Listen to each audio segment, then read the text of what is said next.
on ne peut pas naître de nouveau en dehors de la parole. Non, non. Mais lorsqu'un homme retourne dans la parole, qui est l'espace vital, n'est-ce pas, que Dieu avait pourvu pour lui, en ce moment-là, l'homme redevient Dieu. Que Dieu avait pourvu voilà, pour lui. La parole. L'homme redevient Dieu. La seule chose que tu as à faire, c'est d'ouvrir tes petites ailes de foi parce que tu es un aigle dès le commencement. Aux enfants de Dieu que j'ai dit d'abord shalom dans cette émission que nous aimons tant, regarde le ciel. J'ai remarqué que Dieu, quand il a créé les choses dans le monde, il a mis chaque chose qu'il a créée dans un espace vital. Et cet espace-là leur permet de vivre, n'est-ce pas, selon leur nature. Quand Dieu a voulu créer les luminaires, il a parlé au ciel. Quand Dieu a voulu créer les poissons, il a parlé aux eaux. Quand Dieu a voulu créer les arbres, les plantes, il a parlé à la terre. Et lorsque Dieu a voulu créer l'homme, il a parlé à lui-même. Dieu a parlé, faisant à lui-même, disant, faisons l'homme à notre image, comme à notre ressemblance. Ouais, la parole. Ce qui veut dire que l'espace vital de l'homme, c'est Dieu.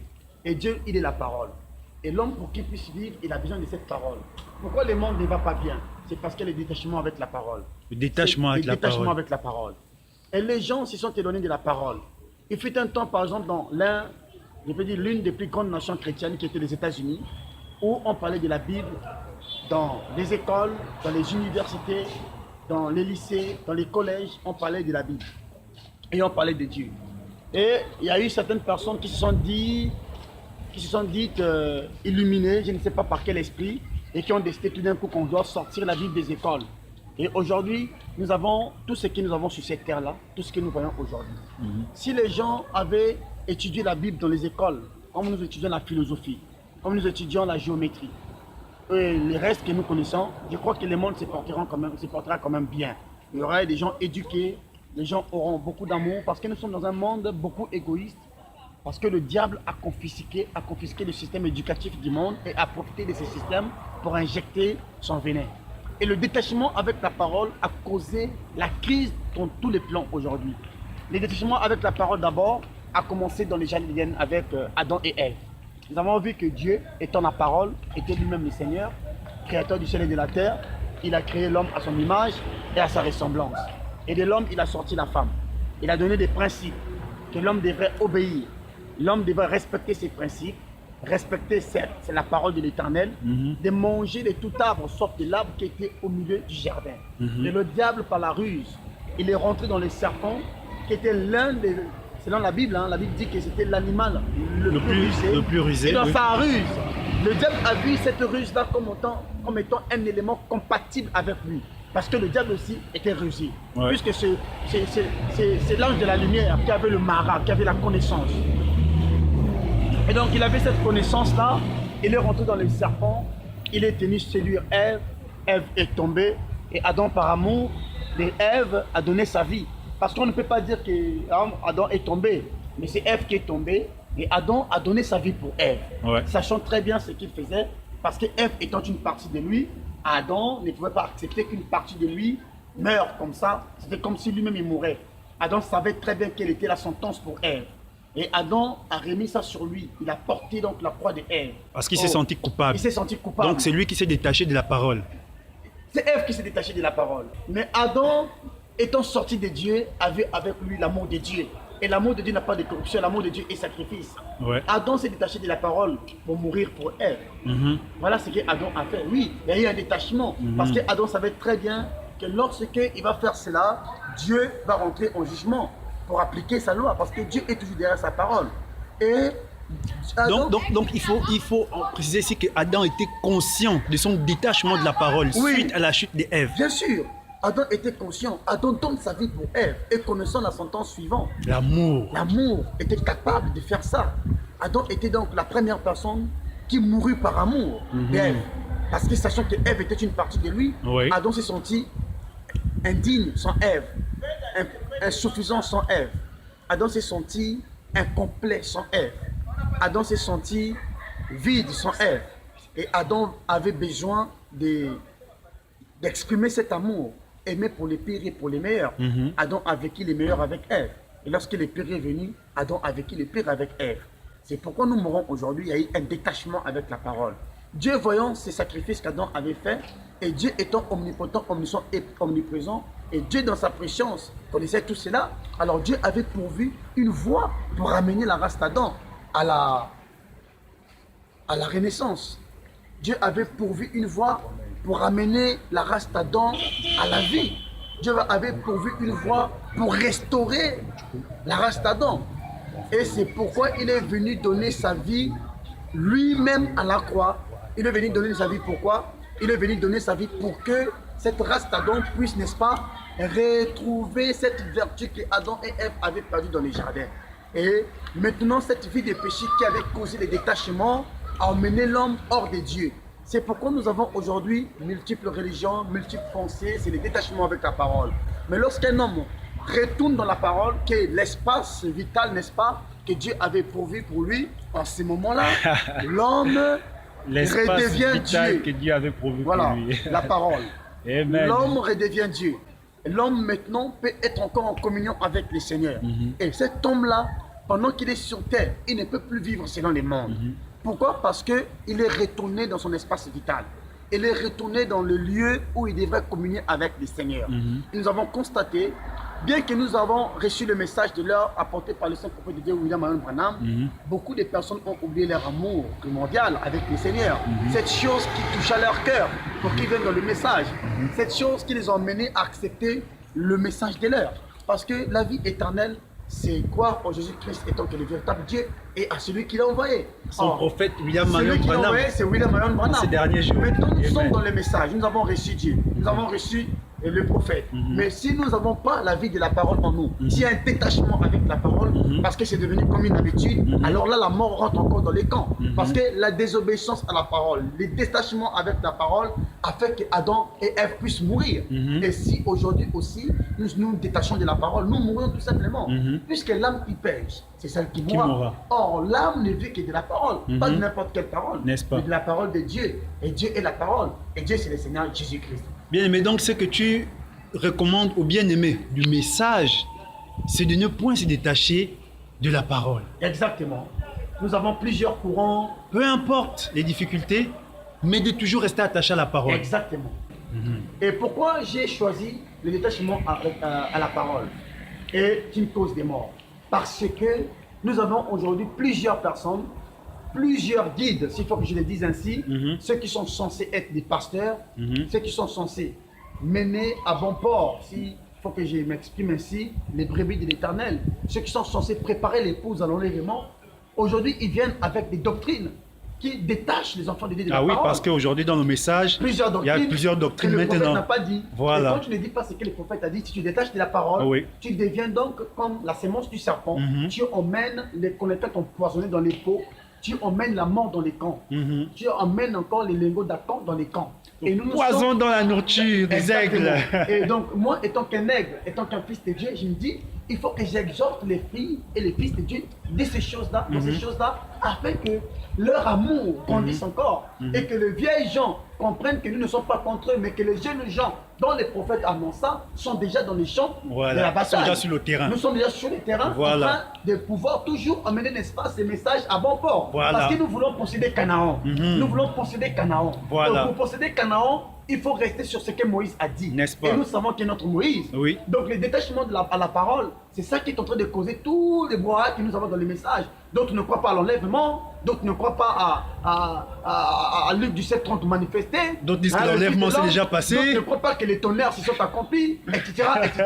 Il y a des divisions et nous avons des frères mal affermis ou des gens mal affermis qui viennent dans les réseaux sociaux, qui parlent contre le message à cause de ce qui se passe entre les pasteurs. Il n'y a pas l'unité de la foi. Voilà. Certaines personnes pensent même que pour qu'il y ait l'unité de la foi, il faut qu'il y ait quelqu'un pour substituer frère Branham. Non, ce n'est pas ça. c'est pas ça. L'unité de la foi, c'est la compréhension claire de la parole. Au moment où tu crois le message de l'heure, je crois le message de l'heure, Tu dis amen à la parole du prophète. nous sommes dans la communion de la foi. Amen. Et puis, il faut que les gens comprennent très bien que le message de l'heure n'est venu que pour l'épouse de Jésus-Christ. Rien que C'est pas pour venu l'épouse. tout le monde, nous n'avons pas pour la mission de convertir tout le monde. Amen. Quand Jésus-Christ était sur terre, pendant le jour de sa chair, là-bas en Israël, tout le monde ne l'ont pas reçu, tout le monde ne l'ont pas vu. Quand Jésus-Christ est monté au ciel, il y avait seulement 120 personnes, a dit frère Branham. Vous voyez déjà? Donc il faut que les gens comprennent que nous sommes ici pour l'épouse de Jésus-Christ. Et pour apporter l'épouse de Jésus-Christ, il y a seulement un seul test. la parole. L'épouse, c'est celle qui croit Luc 17:30. L'épouse, c'est celui. L'épouse croit Luc 17:30. L'épouse, au fait, il croit Malachie 4, Luc 17:30. Il croit Apocalypse 17. L'épouse mange l'agneau dans sa totalité, même les sabots. Amen. Avec les bâtons à la main et l'herbe amère. Donc l'épouse ne choisit pas que je vais manger cette partie et cette partie rejetée. L'épouse croit que le premier Adam était créé. Et l'épouse croit que le second Adam était engendré. Et l'épouse croit aussi que l'Adam restauré, que le troisième Adam était adopté. Parce que si tu ne crois pas au troisième Adam, c'est que tu ne crois pas à l'adoption. Or, pour que Adam soit restauré, il fallait qu'il y ait un homme adopté qui serait la germe agitée. Et nous avons reconnu cela au travers de cet homme de William Marion Branham. Parce que moi, je n'aurais pas de frayeur pour dire que William Marion Branham a atteint la stature parfaite de Christ. Aucun prophète, aucun homme venu sur cette terre, né d'une femme, a atteint la stature parfaite de Christ. William Marion Branham a atteint la stature parfaite de Christ. C'est pourquoi il est venu avec le parfait, que le message. C'est parfait que le frère Paul a salué de loin. De loin, Paul avait vu ça. Mais l'homme est venu et Jésus l'a aimé. Il a manifesté un message. Il a emmené le message qui était dans les profondeurs de l'éternel. Parce que vous savez, la Bible dit, hein, les Saint-Esprit sont tout de même les profondeurs de Dieu. Amen. Or, le livre de la Révélation, qui est appelé entre guillemets l'Apocalypse, c'était les profondeurs de Dieu. Aucune personne ne pouvait prendre le livre et d'en briser les sceaux. Il fallait que le Seigneur Jésus-Christ lui-même descende pour prendre les livres et d'en briser les sceaux, afin que les mystères qui étaient cachés soient révélés et que cela puisse transmettre aux enfants de Dieu du temps de la fin la foi de l'enlèvement. Une foi qui transcende l'homme, qui lui donne même le corps de lumière. Cette théophanie que l'homme a perdu lorsque le détachement avec la parole s'était produit. Amen. Vous voyez? Maintenant, cet homme, quand il est venu, une fois qu'il a délivré les messages, il a libéré les messages, ça nous a ramené à ce que nous étions autrefois. Et maintenant, pour que nous puissions posséder toutes les vertus de cette parole qui a été libérée lorsque les âges de l'église ont été exposés, lorsque les sceaux ont été brisés, lorsque les tonnerres ont révélé ces mystères, il faut revenir à la parole. Amen. Il ne faut plus rester détaché de la parole. Amen. Donc, je vais vous donner un exemple, terre à terre, pour que les enfants de Dieu comprennent ça bien. Si on prend une voiture, on enlève les roues, même si cette voiture-là a un bon moteur, il y a l'essence dans la voiture, il y a tous ces dents qui font démarrer une voiture, mais il n'y a pas de roues, est-ce que ça peut rouler? Non, non, non. Ça ne peut pas rouler. Bon, maintenant si on prend une voiture, avec les roues, il y a tout, il n'y a pas l'essence, est-ce que ça va rouler? Non. Ça ne va pas toujours rouler. Et donc vous voyez que ni les roues, une voiture sans les roues ne roule pas. Une voiture sans l'essence ne roule pas. Pour que la voiture roule, il faut que tous les éléments, tous les mécanismes qui feront que la voiture puisse rouler soient réunis. C'est comme ça aussi avec les enfants de Dieu. C'est comme ça aussi avec la chrétienté. Nous ne pouvons pas avoir la Bible sans le Saint-Esprit. Nous ne pouvons pas avoir les prophètes dans le camp sans la vie de la parole. Nous ne pouvons pas prendre un peu et laisser une partie. Il faut que toutes les conditions soient exactement réunies, n'est-ce pas? Pour que nous arrivions à vivre exactement cette parole, pour qu'il y ait la mécanique et la dynamique. Il faut que les deux choses, je veux dire, il faut que tous les éléments puissent être réunis. Il faut la justification, il faut la sanctification, il faut le baptême du Saint-Esprit, mais il faut aussi l'adoption. Or, le baptême du Saint-Esprit est déjà la voie vers l'adoption. Ça me rappelle une chose, le Seigneur est merveilleux. Je peux vous parler de quand Élie s'apprêtait pour aller au ciel. Déjà, les enfants du prophète étaient au courant parce que c'était les esprits du prophète. Alléluia. C'est pourquoi la Bible dit que les esprits du prophète sont soumis au prophète. Imaginez, les enfants du prophète sont venus dire à Élisée que ne sais-tu pas qu'aujourd'hui là même, ton maître serait enlevé. Et Élisée leur disait toujours, taisez-vous, je le sais. Je le sais. Amen. Taisez-vous, je le sais. Et à chaque étape qui s'est passée, à chaque étape qui s'est manifestée, je peux dire ainsi, lorsque Élie devrait partir d'un point à un autre point, il disait toujours à Élisée, le Seigneur m'appelle à Bethel. Attends-moi ici. L'Éternel m'appelle à Bethel. Mais Élisée lui disait que non, l'Éternel est vivant, ton âme est vivante, je ne te laisserai point. Et au fur et à mesure, non, l'Éternel m'appelle à Jéricho. Attends-moi ici. Élisée lui disait que l'Éternel est vivant, ton âme est vivante, il ne te laisserait point. Il est resté attaché à la parole, parce que la parole vient au prophète. Élisée savait que si c'est détaché de la parole, ce qu'il voulait recevoir ne viendra pas. Mais qu'est-ce qu'Élisée voulait recevoir? Pourquoi Élisée s'attachait-il autant aux prophètes? Élisée, sachant que les prophètes allaient partir, il avait besoin de quelque chose. Il avait besoin de rester avec l'onction prophétique, mais il en voulait la double portion. Alors il a compris quitter les prophètes, c'est détacher de cette bénédiction. Il avait besoin de faire sa requête. Mais remarquez jusqu'ici, Élisée n'a pas encore formulé sa requête. Maintenant, ils arrivent à Jéricho. Le prophète dit à Élisée, Élie dit à Élisée, l'Éternel m'appelle au Jourdain. Vous voyez? Attends-moi donc ici. Il dit, non, l'Éternel est vivant, ton âme est vivante, je ne te laisserai point. Ils arrivent au Jourdain. Maintenant, Élie prend son manteau, il tape sur le Jourdain, il traverse. Et les enfants du prophète, si vous lisez la Bible, vous verrez que les enfants du prophète qui étaient là-bas au Jourdain étaient avec eux. Ils ont suivi, ils sont arrivés jusqu'au Jourdain. Quand le prophète a tapé les manteaux sur les Jourdains, ils ont traversé les Jourdains. Les enfants du prophète ne sont pas traversés avec Élisée comme avec Élie. Ils sont restés de l'autre côté. Élisée seul est parti. Et c'est comme ça qu'Élisée, en formulant sa requête, a reçu le manteau d'Élie, donc la double portion. Donc, rester attaché à la parole te donne la double portion de la bénédiction de Dieu. Et c'est ce que nous avons besoin de dire aux enfants de Dieu en ce temps de la fin. Nous sommes au temps du soir bien-aimés. Il ne faut pas se distraire. Ce n'est plus le moment de se distraire avec des choses qui n'ont rien à voir avec la parole. Quand vous rentrez dans les réseaux sociaux, que ce soit pour pouvoir publier le message de l'heure, pour parler du prophète de l'heure, pour parler du Seigneur Jésus-Christ, pour parler de l'enlèvement, pour parler des choses du pays. Ce n'est pas pour aller faire des publications, des erreurs des frères ou des sœurs, de parler de quel pasteur est digne ou de quel pasteur qui n'est pas digne et des choses qui ne peuvent même pas transmettre la vie de la parole aux enfants de Dieu.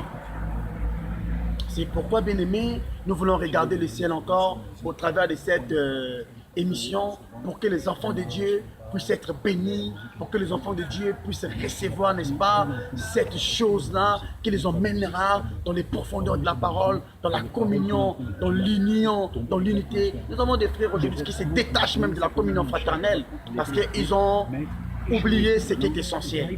Et ce qui est essentiel, c'est le message de l'heure.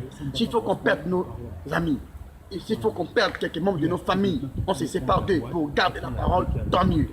Tant que tu garderas la parole, le Seigneur sera avec toi. Tant que tu gagneras la parole, le Seigneur t'accompagnera. Tant que tu garderas la parole, le Seigneur te guidera. Tant que tu garderas la parole, le Seigneur te bénira. Tant que tu garderas la parole, le Seigneur te guérira. Mais si tu te détaches de la parole, tu n'es plus dans ton espace vital avec le Seigneur, tu es mort spirituellement. C'est pourquoi, mes chers bien-aimés, je voulais quand même vous en parler, vous parler de ne pas se détacher de la parole, parce que le détachement de la parole cause la mort. Raison pour laquelle il faut bien que nous puissions savoir, lorsque nous avons accepté le Seigneur Jésus-Christ comme notre Dieu, pourquoi l'avons-nous accepté? Puisque la plus grande révélation jamais donnée, c'est que le Jéhovah de l'Ancien Testament, c'est Jésus-Christ dans le Nouveau. Or, Jésus-Christ est la parole. Beaucoup de gens, moi je me rappelle, j'ai discuté avec une sœur, et quand je lui ai dit que la Bible était Dieu. Elle a dit non, la Bible n'est pas Dieu. Ça l'a étonné. Je lui ai dit la Bible c'est Dieu. Elle dit non, la Bible n'est pas Dieu. Elle ne sait pas que c'est Dieu sous forme écrite. Voilà, sous forme écrite. Qu'est-ce qui se passe? Les détachements avec la parole.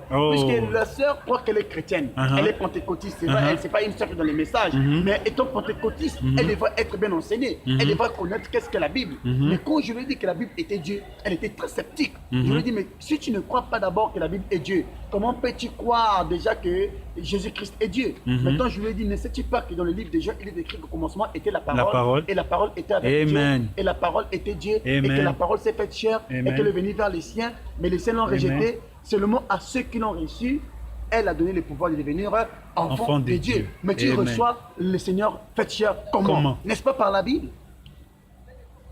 Voilà, regarde le ciel, votre mission. Nous travaillons toujours pour vous transmettre cette onction divine. C'est ça l'objectif. Pour vous apporter la parole. Voilà pourquoi le dièse de cette émission, c'est Born Again, naître de nouveau. Amen. Naître de nouveau. Et on ne peut pas naître de nouveau en dehors de la parole. Non, non. Je voulais donner une anecdote. Disons que parler avec symbole. J'ai constaté ces derniers temps que dans les pays dans lesquels nous vivons, par exemple au Gabon, il y a des poubelles partout. Or, un pays, c'est comme un corps. Quand le pays ne va pas bien, nous voyons les poubelles partout. Ça veut dire que le pays ne va pas bien. Puisque pour que la poubelle ne soit pas dans le pays, il faut que l'on puisse investir afin que les salubrités ne puissent pas inonder le pays. Oui. Maintenant, imaginez un peu un corps plein des abcès. C'est comme un pays qui a plein de poubelles. Un corps plein d'abcès, ça veut dire tout simplement que la personne a des microbes, le sang est sale. sa condition de vie peut-être n'est pas requise. Si ce n'est pas peut-être qu'il faisait allergie à quelque chose. Oui. C'est un peu aussi comme ça dans le plan spirituel. C'est la parole qui nous nettoie. C'est la parole qui nous lave. C'est la parole qui nous rend plus blanc que la neige. C'est la parole qui est le sang de Jésus-Christ. C'est pourquoi il a dit que non, si vous ne mangez pas ma chair, si vous ne buvez pas mon sang, c'est vraiment dangereux pour vous. Jésus-Christ n'a jamais expliqué cette doctrine de manger sa chair et de boire son sang. Jusqu'à ce que le prophète William Branham vienne pour nous dire que la chair et le sang de Jésus-Christ, c'est la parole. Amen. Et la parole est la révélation. La parole est la révélation. Or, la parole, elle est écrite. La révélation est entre les lignes. Alléluia. Amen. C'est pourquoi tu ne peux pas aller derrière la chair si tu es un prédicateur sans avoir reçu le Saint-Esprit. Et nous avons des dégâts aujourd'hui. Il y a déconnexion avec la parole. Il y a détachement avec la parole. Parce que les gens qui sont derrière la chair aujourd'hui n'ont pas rencontré la colonne de feu, ne sont pas baptisés du Saint-Esprit dans leurs âmes, bien sûr, parce que tu peux avoir le Saint-Esprit dans ton esprit et même guérir les malades avec et penser que tu es choisi de Dieu. Tu commences à rendre service à Dieu en dehors de sa volonté. Alors, bien aimés, regardons le ciel ensemble. Que Dieu vous bénisse richement. Ne vous détachez pas de la parole. Restez avec la parole. Toujours. Soyez zen. C'est l'arme. C'est la parole qui restaure. Maintenant, je vais vous donner comment faut-il faire pour ne pas se détacher de la parole. Parce que nous sommes quand même dans un monde et nous sommes quand même dans une certaine vie terrestre, avec des embûches, avec des épreuves, avec des frustrations, avec des pertes des êtres chers, des moments qui nous désorientent parfois. Mais comment faire pour, malgré tous ces tourments-là, c'est vrai que tout malgré le chômage, affecte souvent, ça affecte parfois la foi, parfois ça te décourage. Quand tu perds ton père, qui te payait à l'école, ou tu perds ta mère, qui te nourrissait, Si on t'a tu te licencié. retrouves orphelin de père et de mère, les membres de ta famille t'abandonnent, tu n'as plus personne pour t'aider, tu as l'impression que tu pries, mais que Dieu ne répond pas à tes prières, et tu vois que les malheurs s'abattent sur toi à tout moment, sans que tu ne saches le pourquoi. C'est pas grave, bien-aimé, la force c'est la prière. La prière te maintiendra dans la parole. La prière te gardera dans la parole. La prière fera en sorte que tu ne te détaches pas de la parole. La prière fera en sorte que tu résistes aux tempêtes et que tu aies cette impression avec Jésus-Christ de caresser chaque vague qui s'élève contre toi. C'est pourquoi, ô bien-aimés, sœurs, bien-aimés frères, je vous exhorte à prier sans cesse, surtout en ce temps du soir. Tu es une belle sœur, tu es naturelle, tu es belle, tu aimes Dieu, mais parfois à l'école ou au travail, tu as l'impression qu'on te drague tout le temps, les gens te proposent de l'argent alors que tu es dans une famille qui n'est pas super aisée. Le diable sait que tu es une fille de Dieu, il mettra tout en marche pour te détacher de la parole. Tu es un beau frère, tu es tellement mignon, Dieu t'a fait grâce de la beauté. Comme on me le dit souvent, tes frères et sœurs, Dieu t'a fait grâce de la beauté. Parfois les filles viennent te draguer, pas de vilaines filles. Des très belles femmes. Et le diable t'envoie des très belles femmes. Mais tu regardes comme ça là, mais tu commences à repasser la parole. Ne fume pas, ne bois pas. Ne suis pas ton cœur d'aucune manière. Amen. Tu vois que la parole te fait me tenir dans la présence de Dieu sans détachement. Parce que si la tentation arrive et toi tu commences à fixer le regard sur la tentation, sans passer la parole dans ton esprit, il y a un détachement va se faire. C'est là où l'ennemi profite. On en sert, oh frère, je suis tombé. Je suis tombé. Comment? Tu es allé trop près de la frontière, comme dit le bien-aimé Jean-Sylvain. Les tomber là, c'est suspect. Nous avons des faiblesses et des manquements, ce n'est ni pour celui qui veut, ni pour celui qui court. C'est par la grâce et la miséricorde de Dieu que nous sommes sauvés. Mais tomber tout le temps, c'est dangereux. À un moment, il ne faut plus tomber. Paul a dit, nous branchons tous, tantôt d'une manière, tantôt d'une autre. Paul a dit que nous cherchons tous Dieu à tâtons. Oui, bien-aimé, nous cherchons tous Dieu à tâtons. Mais le même Paul un jour dit, quand je marche, ce n'est pas moi qui marche, c'est Christ qui marche en moi. Quand tu es un chrétien ou une chrétienne, il faut que vienne un moment où ce n'est plus toi qui marches, mais c'est Christ qui marche en toi. Et quand Christ marche en toi, bien aimé, tu ne peux plus tomber.